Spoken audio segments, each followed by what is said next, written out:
In the farmer protest face-off, some of the farm protesters have written to the United Nations Secretary General. The protesters are seeking a United Nations intervention. We're told that, and this has come from one of the government lawyers revealing a farmers' UN move. The centre has opposed the farm groups moving to the United Nations. We'll try and get some clarity on who specifically has written such a letter to the United Nations Secretary General. Now, the government at the centre has stated and quoted basically sent out a message, withdraw the letter that has been written to the United Nations. We'll try and get more clarity on this. Amit Bhardwaj is joining me now in bringing this big news. This is a big step to be writing to the United Nations Secretary General on this and with regard to asking for an intervention. What are you picking up on this, Amit? Who has penned this letter and how is the government reacting to it?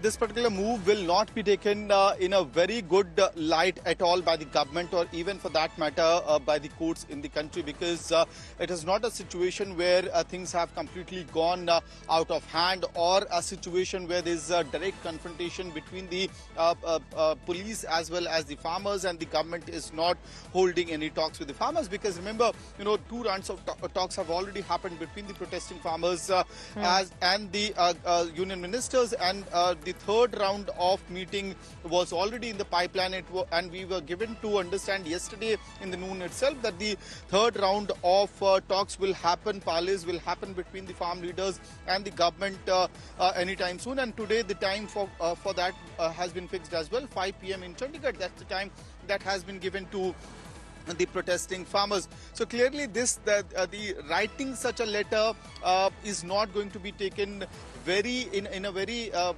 good manner by the central government or the authorities in the country. But on the other side, what is happening on the borders of the national capital as well as Shambhu border, of that matter, Khanori border, is something to keep an eye on. On one side you have the talks to happen at 5 p.m. in Chandigarh. On the other side, the pressure is also mounting on different organizations, farm organizations affiliated to the Sanyukt Kisan Morcha. And because of that, Rail Roko happened, Toll Plaza, freeing the Toll Plaza in Punjab happened, and now organizations such as in Uttar Pradesh, you have BKU Tikat faction, which is going to hold a panchayat in Western. So perhaps, could they have waited at least till the 3rd round of talks taking place between the government representatives and the farm leadership as well? And while there is a deployment on the ground, which is also increasing, this, could escalate tensions as well. And we'll be tracking this big story on that. Amit, thank you very much for now. A farm neta's controversial jai has been thrown at Prime Minister Modi directly.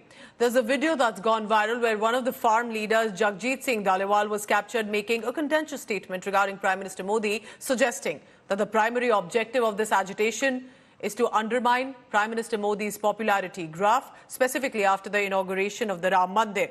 This, many are calling it, comes as possibly a revelation amid the steadfast determination of some of these farmers, while they are reiterating their commitment to a peaceful protest for their rights, and the legitimate demand, as they say, is for the MSP. But amid this comment, this has led to tensions as well. Is there something more beyond the protest? Top government advisor slammed Dhaliwal for the remark toward Prime Minister Modi, but it ignited clearly a fierce political debate. The Bharatiya Janata Party and the Congress are now trading barbs right away. BJP is stating farmers are being incited by deliberately Punjab government, referring to the Aam Aadmi Party, supported by anti-Modi factions, while the Congress has said they stand by the farmers, calling their demands legitimate and the agenda as a national agenda. Modi दा graph बहुत मंदर दे करके ऊपर चढ़ गया, वो नुकसान है, वो इहदा ग्राफ डाउन किवें आ सकदा है। मैं बहुत बारी जो मैं पिंडां दे विच तैयारियां कराउंदा फिरदा सी, बहुत बारी लोकां नूं इहो कहंदा सी कि मौका बड़ा थोड़ा है, ग्राफ उहदा बड़ा उच्चा चढ़िया है, दिन साडे कोले थोड़े है, कि असीं इहने थोड़े दिनां दे विच ग्राफ इहदा डाउन कर लिया। और इन 3 दिनों के विषयों में आपको पता है कि ठीक है कि उनका कॉल जो है वो तो 13 फरवरी को हम दिल्ली जाएंगे, वो सब था। और देखिए, मैं इसमें थोड़ा सा भूमिका ये रखूंगा कि पहली बात तो कि विषय जो डिमांड है वो हरियाणा सरकार से नहीं है, वो सारी डिमांड चूंकि केंद्र सरकार से जुड़ी हुई है और उस केंद्र सरकार से जुड़ने के बाद उन्होंने आह्वान भी ये किया कि हम दिल्ली जाएंगे। मुझे लगता है कि दिल्ली जाना हर एक का लोकतांत्रिक अधिकार है, ऐसा नहीं कि नहीं जाना, लेकिन कैसे जाना और क्या मोटिव है जाने का, ये जरूर ध्यान करना होता है और इस विषय का अनुभव हम पिछले साल देख चुके हैं। Agenda of farmers' agitation is an agenda for life of this nation. It's an agenda of 72 crore farmers and farm laborers. This agenda is not governed by politics. This agenda is also not governed by who will be in power. Question is, will India live? Will India survive? Can India survive without its 72 crore farmers and farm laborers? Congress party supports this guarantee. We have said once Congress party is in power in Delhi, we will ensure that the demand of a legal guarantee of MSP is implemented by the Government of India. Remember the